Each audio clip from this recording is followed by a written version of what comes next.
Bonjour, bonsoir et bienvenue dans ton Bolter, le podcast qui parle de Warhammer. Et pour patauger dans le Dream Dark, parce que c'est dense, je suis avec Sam. Ça va mon gars ? Ouais, carrément, ça va et toi ? Bah, absolument impeccable. J'en peux plus de te demander où en es-tu avec ton Goliath Rock Grinder. Eh bah, Parce écoute, que tout le monde se demande. Mais oui, mais évidemment, je sais que l'humanité n'attend que ça. Étant donné qu'on enregistre cet épisode un mois avant la diffusion, j'ai bon espoir que d'ici là, il soit fini. Vivement le prochain On verra. épisode. J'ai hâte de mettre une photo de mon Rock Grinder pas fini avec écrit en gros non. Ouais, je serais quand même un petit peu déçu quand il sera terminé parce que moi l'avantage c'est que ça couvre mon intro depuis des semaines. Bah évidemment. Donc je t'avoue que bon, mais je serais quand même content pour toi. Ouais, merci. Et toi alors, c'est quoi ton petit projet du moment ? Alors c'est pas un petit projet parce que j'ai terminé mon Khorne Lord of Skulls. Félicitations. Voilà, après 3 mois de boulot, j'ai eu des vacances aussi. Alors voilà, Ouais. mais c'est vraiment un projet massif. Il est magnifique, il est débile. Je l'adore. Bah d'ailleurs, vu qu'on se fait une petite partie là juste après, je vais pouvoir on va voir qu'est-ce qu'il donne en conditions réelles. Il va me one-shot l'armée tour 1, ça va être beau. Et en plus, c'est à propos par rapport au thème du jour. Alors avant ça, vous qui nous regardez sur YouTube, abonnez-vous et faites sonner cette sacrée cloche qui, rassurez-vous, n'est pas la cloche des âmes perdues. Oh. Déjà, je te donne du lore là. Ah ouais, fou. Ouais, en fait, c'est une cloche qui sonne en haut d'une des plus hautes spires du palais impérial pour à chaque fois qu'un héros de l'impérium meurt. Oh. On dit que à chaque fois que cette cloche sonne, l'empereur verserait une larme. Voilà. Alors, j'y crois tellement pas. Alors moi non plus. Et aussi également à chaque fois qu'un chevalier gris meurt. Ah. Voilà.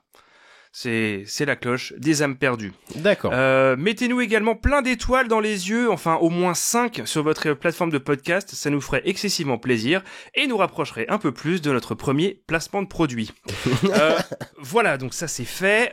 Tu es prêt à plonger dans la violence ? Absolument, la violence, y a que ça de vrai. Il n'y a pas de paix. Il n'y a que du temps perdu entre deux batailles. Ergaton des Skulltakers, une bande de guerre de berserk de Khorne. Pas d'introduction subtile ici, parce qu'on est là pour parler de mon dieu du chaos préféré, celui qui est le plus métal, le plus simple, et quelque part aussi le plus honnête, ce sacré Khorne, avec un H, parce qu'il ne supporte pas qu'on le compare à un groupe de new metal. Non. Et en plus, quand il est sur son trône, c'est-à-dire à peu près tout le temps, le seigneur des crânes blaste plutôt du Cannibal Corpse, et quand il est vraiment de bonne humeur, du Bolt Thrower ou du Debauchery, qui sont tous deux des groupes de death metal qui parlent de Warhammer, et ce, de manière excessivement brutale. Mais la plus douce mélodie aux oreilles du seigneur des reins, c'est bien sûr le fracas des armes, les cris de guerre, le sang qui imbibe les plaines de monts lointains, et les os de millions de crânes arrachés à leurs propriétaires. Partout dans l'univers, dans chaque galaxie, sur chaque planète et à chaque instant, les conflits ont orienté le cours des événements. C'est le conflit qui a propulsé une espèce dans une position de domination par rapport à une autre et a relégué un homme dans l'oubli alors qu'un autre a triomphé. On se souvient toujours uniquement des vainqueurs. Évidemment. Certains ont soutenu que c'est sous la volonté de Khorne que le premier primate a saisi une pierre pour l'abattre sur le crâne de l'un de ses congénères dans un accès de rage meurtrière, engageant ainsi son espèce tout entière dans cette spirale de violence et alimentant cette puissance du chaos jusqu'à ce qu'elle devienne la formidable force qu'elle est aujourd'hui. On peut imaginer ça, hein. Ouais, totalement. À la toute base, vraiment, c'est... on sait pas vraiment quand est-ce que la première Khorne... action violente. La première action violente, mais c'est impossible à dater. Bah oui. Et ça prédate évidemment la race humaine. Parce que... Bah oui, absolument. Et chaque conflit est, même de loin, observé par le dieu du sang. La guerre constante qui fait rage dans la Voie lactée, c'est le business de Khorne. Et au 41e millénaire, comme dirait Aldorain dans Inglourious Basterds, le business est en plein boom. Il est le plus violent et le plus destructeur des 4 puissances de la ruine, et son plus grand désir est de voir les mondes dévastés, les cités en proie aux flammes, les mers remplacées par des océans de sang, et les terres transformées en déserts arides, recouverts de monticules de crânes empilés en son honneur. Pas mal le décor. Pas mal, hein. Ouais. Et là, on a à peu près déjà résumé la pensée de Khorne. Ok, fin de l'épisode. Littéralement. Allez, générique. En fait, c'est là, voilà. Là, on a déjà résumé le concept qui alimente Khorne via le warp. Et bah c'est déjà beaucoup plus efficace que ton épisode sur Tzeentch, qui était d'ailleurs absolument génial. Ah oui, mais moi, c'est mon préféré. Ah mais moi je l'adore. Et il est génial. Mais oui, je m'en suis fait des timbres. Moi, j'en ai fait des pins. Dans le grand jeu des 4 dieux du chaos, parce qu'évidemment les Nurgle, Tzeentch, Slaanesh et Khorne passent leur temps à se battre entre eux, mais il y a quand même plus ou moins des connivences, et donc on peut considérer qu'il est bien évidemment en conflit avec Slaanesh, parce que Slaanesh aime bien faire durer le plaisir, faire mourir les gens lentement, tu vois, par la torture, par ce genre de choses, alors que Khorne, lui, c'est dans la tronche et il faut mourir le plus rapidement possible. Décapitation, quoi. Exactement. Mais par contre, il déteste encore plus Tzeentch, parce que il déteste la magie et surtout voilà, il est il déteste la tromperie, la ruse. Non, il faut que ce soit toujours bien en face. Il faut que ce soit frontal. D'accord. OK. Donc pas de manipulation, pas ça, il déteste plus que tout. Et alors paradoxalement, de tous les dieux du chaos, si une infestation, admettons tu es un citoyen impérial, si une infestation du chaos devait arriver sur ta planète, au final, la meilleure option serait que ce soit des démons de Khorne. Parce que ils ne font pas de prisonniers, ils n'épargnent aucune vie, Khorne ne supporte pas la pitié, donc c'est-à-dire que tu aurais très très peur, brièvement, mais après tu es sûr que tu vas mourir. Mais il y a pas de, ils vont pas faire durer le plaisir. C'est sûr que ça change de Nurgle qui lui va plutôt lancer par exemple une infestation qui va te commencer à te faire pousser des cloques purulentes sur le corps, ça va prendre des semaines, tu vas péter un câble et tout. Alors que là bon, effectivement, vu comme ça, vaut mieux mourir comme ça, d'un bon coup de hache dans le crâne là, et puis voilà, on n'en parle plus quoi. Voilà, si c'est Tzeentch, il y a de fortes chances que tu te retrouves transformé en Chaos Spawn, ce qui est pas forcément c'est pas top. Voilà, exactement. Ou en bois, ou en pierre, ou en cire, comme on a vu que tu peux te transformer en plein de trucs. Ouais. Et si c'est Slaanesh, on peut supposer que si, admettons, il y a un raid de Drukhari, après ils vont te ramener sur Komorrag et te transformer en table. Enfin bon, voilà, il y a plein de. Au final, c'est pas le pire des 4. Du coup, je pose une question. Pourquoi simplement, si on considère que Khorne est vraiment le dieu du chaos le plus puissant, pourquoi il irait pas tout simplement maraver les autres dieux? Est-ce que parce que techniquement on sait que c'est vraiment le plus fort des 4. Alors est-ce qu'on est du coup sur une sorte d'entente ou une sorte d'équilibre de la terreur, genre guerre froide? Moi je me dis que étant donné qu'il représente des aspects de la personnalité humaine différente. Enfin, ils sont interdépendants en fait. Ils sont interdépendants et mais malgré tout ils se détestent parce que Khorne il adorerait vraiment déglinguer Slaanesh. Il voudrait le serrer entre ses énormes doigts de feu. il adorerait mais effectivement je pense que malgré le fait que le warp n'a aucun sens, il faut malgré tout maintenir une espèce d'équilibre. Et donc aucun ne peut vraiment prendre le dessus sur l'autre. Donc au final, t'as une comparaison avec une espèce de guerre froide. C'est un peu comme la dissuasion nucléaire en quelque sorte quoi. Ils savent que probablement s'ils mettaient toute leur force, ils pourraient en détruire un autre, mais ils arriveront jamais à se mettre d'accord pour que ça arrive. Ouais, c'est vrai. Et donc pour revenir à ce sacré Khorne, peu importe d'où jaillit le sang, que ce soit ceux qui massacrent en son nom ou de ceux qu'eux-mêmes massacrent, tant que le sang coule, tout va bien. Encore une fois, c'est très simple. C'est la fête. C'est très simple. Mais il est aussi quelque part le dieu des prouesses martiales. On peut pas vraiment dire qu'il apprécie le fair play, la violence prime avant tout, mais dans tout ce carnage, il faut aussi regarder la victime dans les yeux, la voir mourir rapidement pour passer à la suivante. Donc la ruse, la tromperie, comme Tzeentch par exemple, sont exclus, et c'est là que réside cette forme d'honneur qu'auraient les guerriers affiliés à Khorne. Ouais. C'est pour ça d'ailleurs que même les World Eaters qui sont affiliés à Khorne, enfin tes figurines là par exemple, ils sont tous en mode en train de sprinter vers le champ de bataille quoi. Ils ont pas de pause stoïque et statique quoi, ils sont vachement dynamiques, ils sont tous en train de courir, en train de hurler. Ils ont aucune arme à longue portée, c'est essentiellement des armes tronçonneuses. Il faut aller dans l'efficace, il faut aller vite et il faut arriver au contact. C'est ça parce que là où tu te contact étant les vertèbres. Voilà, les côtes. Donc au vu du déluge de violence au sein de la galaxie, si tu veux attirer l'attention de Khorne lui-même, t'as intérêt à te lever tôt et à être inventif, parce que même si tu es un berserker avec 2 haches tronçonneuses et que tu fais de l'équarrissage à vif 12 heures par jour, il te faudra des années avant que éventuellement Khorne te considère comme digne d'être un de ses champions. C'est un peu comme sur YouTube, tu vois. Beaucoup d'appelés, peu d'élus. Nous on n'est pas concernés, c'est pas la question. Le chiffre sacré de Khorne, c'est le 8. C'est d'ailleurs pour ça que dans l'army rule des World Eaters, tu lances 8 dés au début pour savoir quelle bénédiction de Khorne dont tu vas pouvoir bénéficier. Nul ne sait pourquoi Khorne est lié au chiffre 8, mais cela a toujours été ainsi. Bon, c'est comme ça. Son affinité avec ce chiffre se reflète dans l'organisation de ses armées, comme le nombre de rangs des buveurs de sang jusqu'au nombre de cohortes au sein d'une légion complète. Ce chiffre apparaît aussi dans les divers domaines du dieu du sang dans l'Immaterium, car 8 immenses tours saignent la citadelle d'Airain, et les démons bannis de l'espace réel doivent accomplir 8 épreuves avant que Khorne daigne de nouveau leur accorder une forme tangible, donc pour qu'ils puissent retourner se battre dans l'espace réel. Ok. Lors des plus grandes batailles dans le Warp, la 8e vague d'assaut de Khorne est systématiquement la plus redoutable. Et ce qui, dans le tabletop, est pas évident à reproduire. Non. Faut une partie très longue, pour que t'arrives à la 8e phase de renfort. Ouais. Compliqué, ouais. Ouais, compliqué, très très compliqué. Petite question pour toi. D'après toi, quel est le petit-déj préféré du dieu de la guerre? Alors ça va sûrement pas être des chocapus, mais je dirais des crânes. Mais non. Non? Mais non. D'après toi, c'est des céréales. Ah, des smacks. Mais non, des cornflakes. Mais bah oui, des cornflakes. Évidemment, des cornflakes, oui. Bah oui. Et dans chaque boîte, en cadeau, il y a un petit crâne. C'est mignon quand même. Alors, le royaume de Khorne, c'est la citadelle d'Airain. Les murs métalliques de cette forteresse, décorés de marbre veiné de rouge, sont parsemés de protubérances déchiquetées couvertes de sang et rehaussées de bronze. D'horribles gargouilles grimacent depuis chaque parapet, prêtes à vomir un flot de métal en fusion sur tout assaillant. Les douves ne sont pas remplies d'eau, mais du sang bouillonnant de tous les êtres morts à la guerre. Ça va sentir bon chez lui, hein. C'est ça.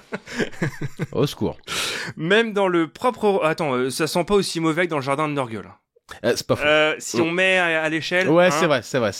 Là, moi, je me verrais plus faire un pique-nique là qu'au milieu de champignons buboniques qui te pètent dessus. Même dans le propre royaume de Khorne, où les ennemis ne se présentent que rarement, il y a la guerre. Parce qu'il faut toujours être prêt au cas, parce que des fois il y a quand même des incursions des autres dieux du chaos parce qu'ils se battent tout le temps. Les généraux des armées démoniaques de Khorne, les puissants buveurs de sang, mènent des légions de sanguinaires, de chiens de Khorne et d'autres démons dans des batailles les uns contre les autres. Voilà. Pour être toujours prêt, et effectivement, s'il y a une invasion d'un autre dieu du chaos, et ou si jamais une faille s'ouvre dans la réalité sur un théâtre de guerre, hop, ils sont prêts à y aller tout de suite. D'accord. Et donc, et c'est pour ça qu'ils sont toujours très énervés quand ils arrivent du Warp, parce qu'ils sont prêts, tu vois, ils sont tout le temps. Ils sont tout le temps. Bah en fait, quand ils se battent pas contre des ennemis, ils se battent entre eux-mêmes, quoi. Tout le temps. Ok. D'accord. Ok. Tout le temps. Leur vie est simple. Hein. Mais leur vie est très simple. C'est ça qui est bien. Il y a pas, on tergiverse pas. C'est tout est simple. Pendant ce temps, et comme dit précédemment, Khorne passe le plus clair de son temps sur son trône, à ressentir avec avidité les guerres qui se déroulent dans la réalité, comme dans son royaume. Il garde néanmoins auprès de lui un espadon colossal. Alors un espadon, c'est ce qu'on appelle aussi une Zweihander. Donc c'est une épée à deux mains monstrueuse. La légende raconte que les calamités s'abattent sur des planètes entières lorsque cette épée est juste tirée de son fourreau. Ah. Et que s'il le désirait, le dieu serait capable de pulvériser la substance du monde entier d'un simple coup de cette lame, et qu'un seul revers suffirait à trancher la réalité, ouvrant le monde réel aux légions démoniaques. Les races de la galaxie donnent des noms divers à ces termes divines, parmi lesquels porte-malheur, mère des guerres ou fin de toute chose. Ah, fin de toute chose. Fin de toute chose, hein. Ouais. C'est pas mal, hein. C'est un peu comme le genre la faiseuse de veuve, ou tu vois, mais genre un cran au-dessus quand même. Hein. On est quand même plutôt pas mal. Légèrement. Alors les démons, parce que il a une différents démons, on va dire à sa botte. Et alors les premiers démons les plus basiques, ce sont les sanguinaires. Ce sont les démons de Khorne les plus nombreux, les fantassins de ces légions de sang. Leur peau a la couleur du sang chaud et leurs yeux semblent tels des charbons ardents. Leur puissante musculature leur confère une force inhumaine. Ils peuvent éviscérer un mortel avec une facilité effrayante et ils manient au combat de longues lames dentelées qui luisent de l'énergie malveillante du Warp. Et en plus, elles ont un nom super cool, elles s'appellent des Hellblades. C'est vrai que c'est cool ça. Ces épées sont réputées aussi tranchantes que Khorne est haineux. Donc autant te dire qu'elle tranche bien. Et c'est vraiment les démons tels qu'on se les imagine, quoi. Avec des pieds fourchus, des cornes. Oui, c'est assez traditionnel, quoi, dans le design, effectivement. Voilà. Et donc en gros, ils apparaissent surtout pas forcément via des invocations, parce que de toute façon, Khorne déteste la magie. Donc il y a pas de magicien dans les armées de Khorne. C'est juste qu'à partir du moment où suffisamment de sang a coulé et où il y a eu suffisamment de carnage, à un moment donné, une faille warp peut s'ouvrir et là, pouf, des sanguinaires. Ok. On trouve également donc des chiens de Khorne. Les chiens de Khorne, moi j'ai juste noté wouf wouf, méchant méchant, parce que littéralement c'est juste des chiens, efficace. C'est juste des chiens à la peau rouge et écailleuse, et ils ont une collerette un peu comme un dilophosaure mais à l'envers, et ils ont un mulet. Enfin, ils ont une espèce de, tu vois. Ah, mais ils ont un toupet. Un toupet, c'est ça, ils ont un toupet. Donc voilà, c'est des chiens très très méchants avec des grandes dents. Ok, effectivement, ouais. Ensuite, on trouve les Juggernaut. Alors les Juggernaut, c'est un Demon Engine, rien de moins qu'une monture blindée qui contient l'essence d'un démon de Khorne qui a été emprisonné à l'intérieur. Seuls les meilleurs guerriers ou berserkers peuvent espérer dominer une telle monture parce que c'est pas comme s'il suffisait de monter dessus et hop. Parfois, il faut même d'abord battre le Juggernaut en combat singulier pour espérer monter dessus. Un peu un genre de corrida, mais avec un tank. C'est un peu la même chose. T'en as un comme ça, toi, non? Ouais, j'ai Lord Invocatus. Ah oui, voilà. Ouais, qui est un modèle incroyable. Qu'est-ce que je l'aime, ce gars. Alors, ce qui est rigolo avec le Juggernaut, c'est que le vieux modèle ressemble un petit peu à un cheval Lego. Tu sais, où il fallait mettre le bonhomme à l'intérieur du cheval. Ah oui. D'accord. Ça, c'est les vieux modèles de la 2e édition. Ouais, plus rigide. Je suis désolé, l'image est en très basse résolution, mais j'ai pas réussi à trouver mieux. Ouais. Et on en arrive finalement au démon majeur de Khorne, à savoir le buveur de sang. Les buveurs de sang sont des géants musculeux, plus grands que n'importe quel mortel ou démon. Leurs visages aux traits bestiaux et grimaçants sont dotés de longs crocs comme des couteaux, d'une grande crinière et de cornes effilées. Leurs immenses ailes de cuir les portent majestueusement dans le ciel, tandis qu'ils parcourent le champ de bataille à la recherche de nouveaux ennemis à massacrer et dans le vain espoir de trouver un adversaire à leur mesure. Ce sont les généraux de Khorne, donc ce ne sont pas seulement des moissonneuses batteuses avec des ailes, littéralement. Ils sont toujours à la tête des armées de Khorne et font aussi preuve d'une grande stratégie. Donc ils sont quand même relativement intelligents. Des grosses brutes, mais ils ont un cerveau quand mais même. Ils pensent quand même. Ouais. Les connexions se font. Voilà. Les buveurs de sang, les buveurs de sang sont armés d'une puissante hache de Khorne et très souvent d'un fléau de sang. En fait, c'est une arme combinant l'allonge d'un fouet et le poids écrasant d'un marteau. Encore une fois, très très très subtil. Absolument. Juste au niveau parce que j'aurais juste envie de parler du tabletop, au niveau des figurines, la figurine de la 2e édition du buveur de sang, qui apparaît notamment dans le codex Chaos Space Marine de la 3e édition, a plutôt bien vieilli, je trouve. Ça va, je trouve qu'il se rapprocherait presque d'une iconographie, tu sais, des vieilles représentations démoniaques, ou même d'une gargouille presque. Ouais, c'est ça. Ouais. Non, je trouve qu'il est plutôt pas mal avec sa hache et son fouet, et il est quand même relativement menaçant. Il y a un peu de trapu là, ouais. Après, il faut quand même être honnête. Le nouveau modèle de buveur de sang est quand même assez incroyable. Voilà. Ah oui. Oui. Quand tu, Oui, effectivement, ouais. Vu comme ça, ouais. Et autant te dire que je suis très content que la 2e version de la 10e édition des World Eaters permet de jouer des démons. C'est pas impossible qu'un de ces jours...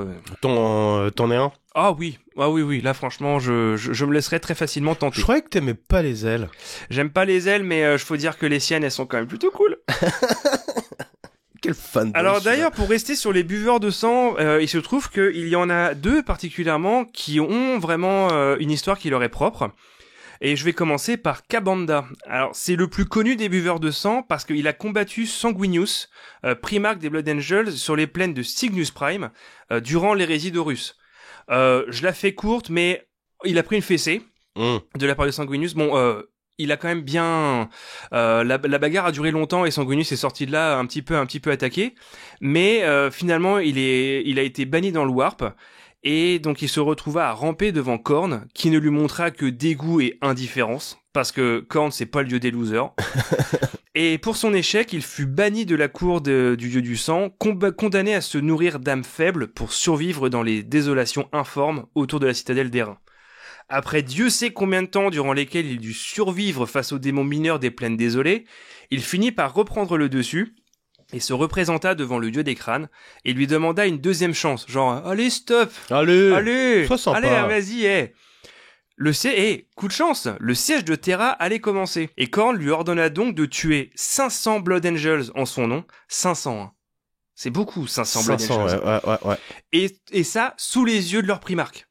Donc c'est voilà la mission. Hein. Ah ouais, faut quand même en plus avoir ouais, genre les objectifs de mission complètement pétés. Il lui a pas mis facile. Non, clairement. Ouais. Ce qu'il entreprit du coup sur Terra, devant la porte même du Sanctum Imperialis, défendu par Sanguinius et ses Blood Angels. Donc immédiatement le grand ange le reconnut et se jeta sur lui. Mais Ka'Bandha, il était là juste pour remplir sa mission et rentrer dans les bonnes grâces de Khorne. Et ça devait être assez folklore parce que du coup, il combattait Sanguinius. Mais dès qu'il en avait l'occasion, il allait maraver des Blood Angels en fait pour augmenter son body count. Donc tu vois, ça devait être assez marrant. Dès qu'il a été à garder à côté, tiens, je vais en mettre un, tu vois, juste pour en buter. Et il devait avoir un kill count, en haut à droite, tu vois, tout. Finalement, et avant qu'il atteigne son objectif, l'ange lui brisa le dos à coups d'épée et Ka'Bandha fut dévoré par des démons mineurs avant d'être banni dans le warp. Je trouve ça un peu triste. Celui voulait juste faire plaisir à papa. C'est pas un peu toute l'histoire de Warhammer 40 000 C'est vrai, c'est un peu ça, encore des daddy issues. Et donc ça, c'est décrit dans le livre Écho d'éternité de la série du siège de Terra que je n'ai pas encore lu, mais j'ai très très hâte d'y arriver. Et le deuxième buveur de sang le plus connu, c'est un dénommé Skarbrand, qui se remarque très facilement par rapport aux autres buveurs de sang parce que ses ailes sont littéralement en lambeaux. Et je vais t'expliquer pourquoi. Aucun démon n'a jamais servi Khorne aussi fidèlement ni répandu le sang avec autant de ferveur que Skarbrand. Ce buveur de sang fut le roi des rois aux yeux de son maître, le MVP, le GOAT, et sûrement un sacré FDP car il mena les plus grands généraux de Khorne à la bataille, massacrant des milliards d'âmes au nom du carnage. Tzeentch eut vent des prouesses du favori de Khorne, et par ses murmures insidieux, il attisa la fierté martiale de Skarbrand. La rage de ce dernier enfla à tel point qu'un jour, Skarbrand empoigna ses haches et frappa le dieu du sang. En dépit de la force du coup qui aurait tranché en deux littéralement n'importe quoi, Skarbrand ne causa qu'une mince fissure dans l'armure de Khorne.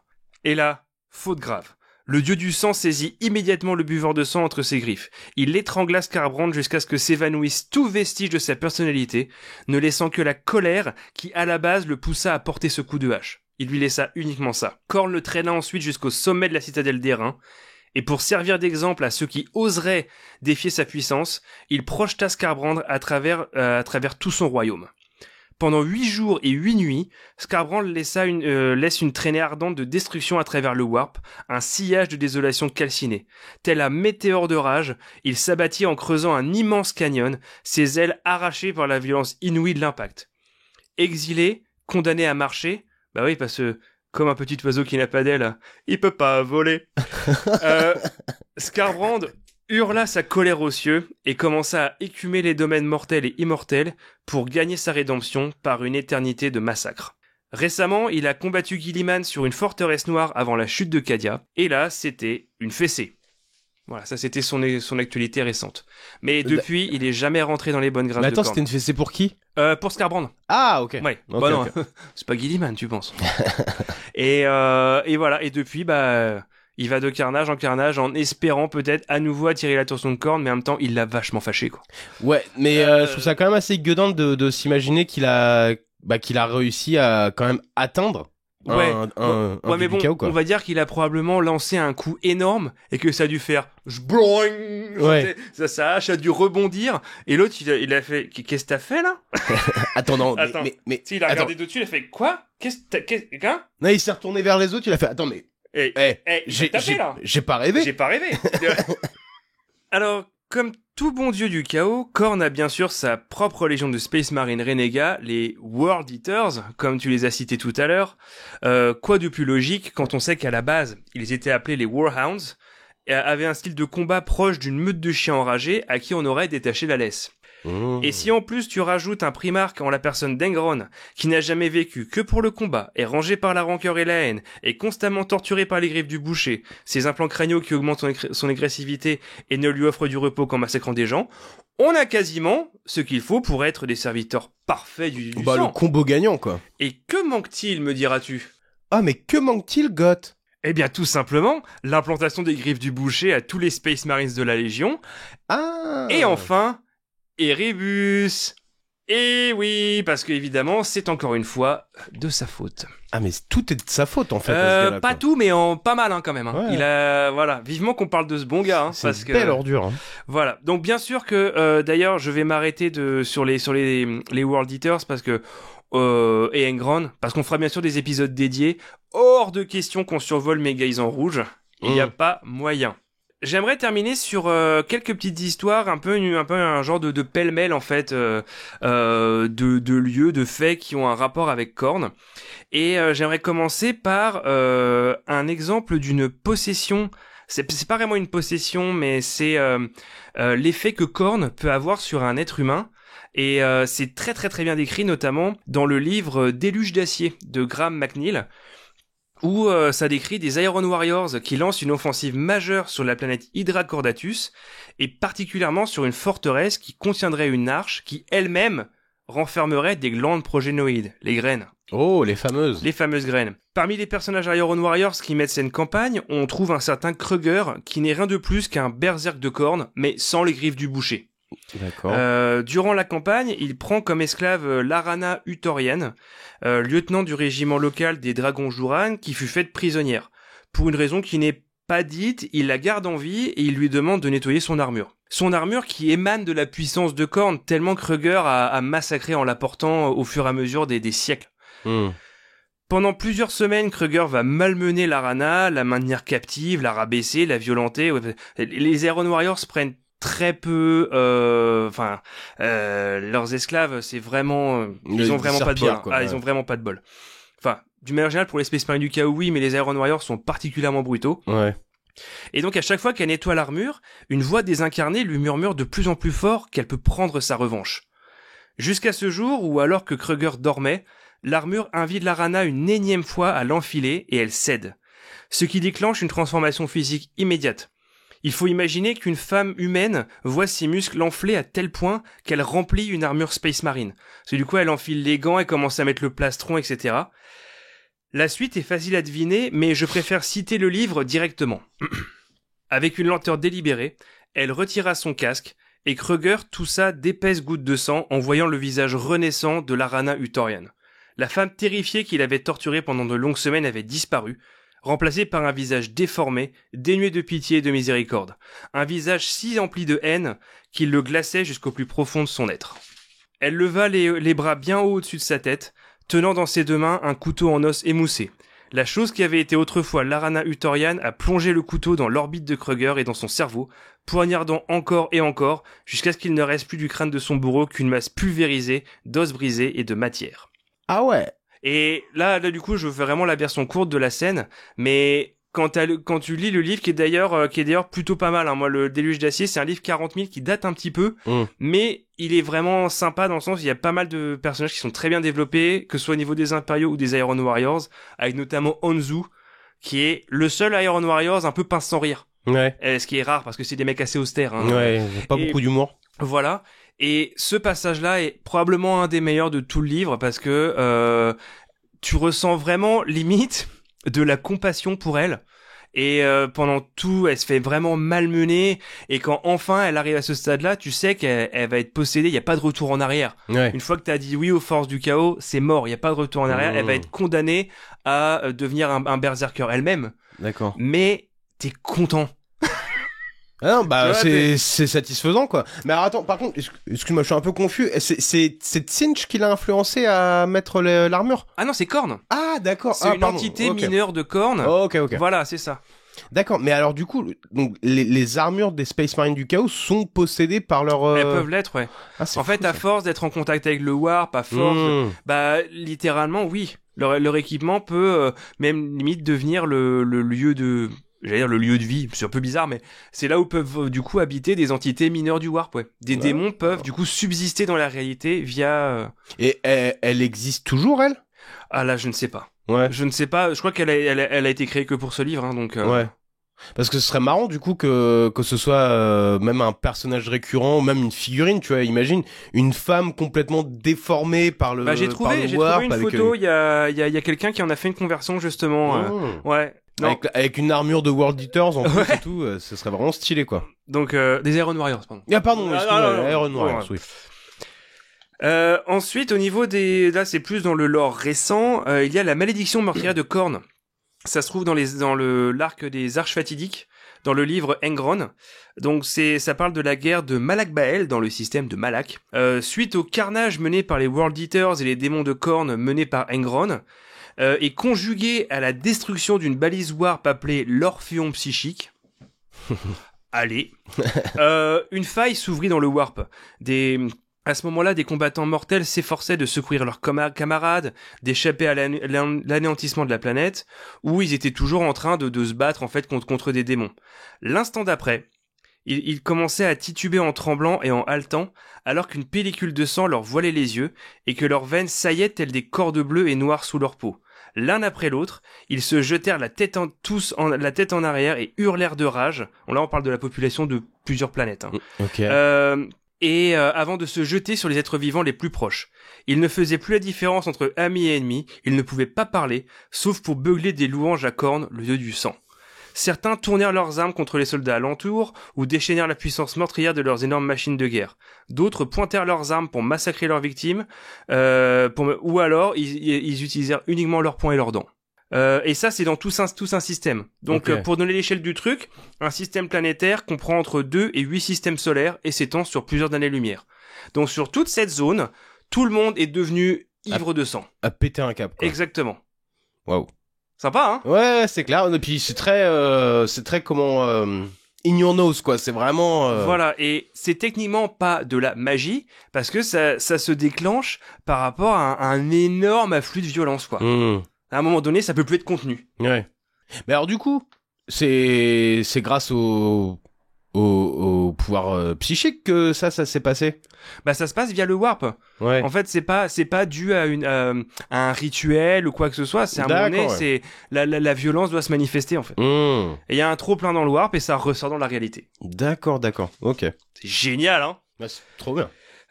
Pour terminer, j'aimerais faire là on est plus un petit peu dans la théorie en quelque sorte, mais c'est par rapport à Commander Farsight. Donc c'est un commandeur de l'armée Tau et qui est équipé d'une arme qui s'appelle la Dawnblade, qui est la quoi? La Dawnblade. OK. Qui est une arme qu'il a trouvée sur une planète qui s'appelle Arthas Moloch. Donc c'est une relique du Moyen-Âge technologique, c'est même pas pendant très longtemps en fait, moi j'ai cru que c'était justement une arme liée à Khorne. Mais en fait, pas du tout, c'est juste qu'elle est quand même un petit peu, on va dire, envoûtée et envoûtante. Imprégnée, quoi. Bah, c'est-à-dire qu'à chaque fois qu'il tue quelqu'un, il récupère ses années de vie. Okay. Ce qui explique que ce soit le Tau le plus âgé qui soit. D'accord.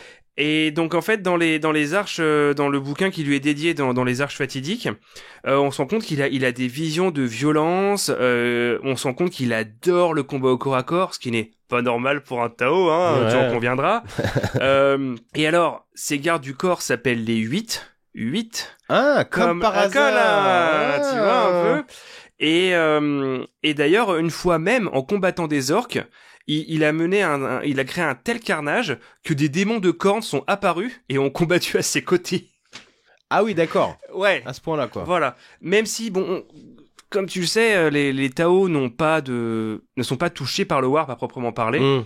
Même si, justement, au tout début de la création de l'enclave Farsight, quand il était parti tout seul, qu'il a quitté l'Empire Tao et qu'il a mené sa propre expédition, il s'est retrouvé sur cette planète d'Arthas Moloch et donc ils sont tombés sur un hôtel qui en fait est un hôtel du chaos avec 8 piliers. Ils sont forts ces scénaristes. Ah, on est d'accord. Ah, ouais. Et il se trouve qu'il y a eu de la bagarre et tout ça, et sans faire gaffe, ils ont ouvert un portail vers le warp. Mais par contre, on pouvait regarder dans le warp directement. Et Farsight a regardé dans le warp. Il fallait pas. Dans cette faille, il a entendu 13 milliards de voix qui lui ont décrit sa mort. Ça a de quoi te... Sans grande surprise, il s'est évanoui. Alors, n'importe quel être humain serait devenu complètement fou, mais lui, il a survécu à ça. Et c'est il a fait une sieste. C'est pour ça qu'on pense que voilà, il serait quand même un petit peu habité par des envies meurtrières. Ouais, mais bon, ça m'étonne pas trop là. À ce niveau-là, je l'excuse quoi. Et donc voilà pour Korn. On peut le résumer par cette chanson québécoise du regretté Jerry Boulet. Je suis celui qui frappe dedans la vie à grands coups de hache tronçonneuse, mon gars. L'amour n'a pas sa place ici. Mais par contre, s'il y a un truc qu'on aime bien, c'est de faire rouler les dés et de se battre avec nos armées de petits bonhommes pour de précieux points de victoire. Est-ce que t'es prêt pour une petite partie ? Absolument. Ah, trop parfait. Et alors, c'est pas fait exprès, mais bon, comme on l'a déjà dit avant, non seulement je vais jouer World Eaters, mais en plus, j'aurai le Lord of Skulls. Ouais, et comme moi j'ai la bonne idée de jouer l'Adeptus Mechanicus. Mais mais quelle idée m'a pris quoi. Ouais, je vais en faire des grippins. Vraiment, définitivement quoi. Sûrement. En tout cas, ouais, merci pour ce petit sujet. On sent la passion qui t'anime. Hein. Ah oui, non mais c'est mon dieu du chaos préféré. Ouais. Mais alors peut-être, est-ce que c'est parce que c'est le plus facile à comprendre, je sais pas comment le prendre. mais ouais, Non mais après c'est peut-être le plus facile à comprendre ou je sais pas quoi, mais en tout cas une chose est sûre, c'est que en termes de représentation du chaos, c'est vraiment celui qui se rapproche le plus du diable d'une certaine façon, la prédominance du rouge, l'appétence pour le sang et les crânes, tu vois, et effectivement c'est très droit au but quoi.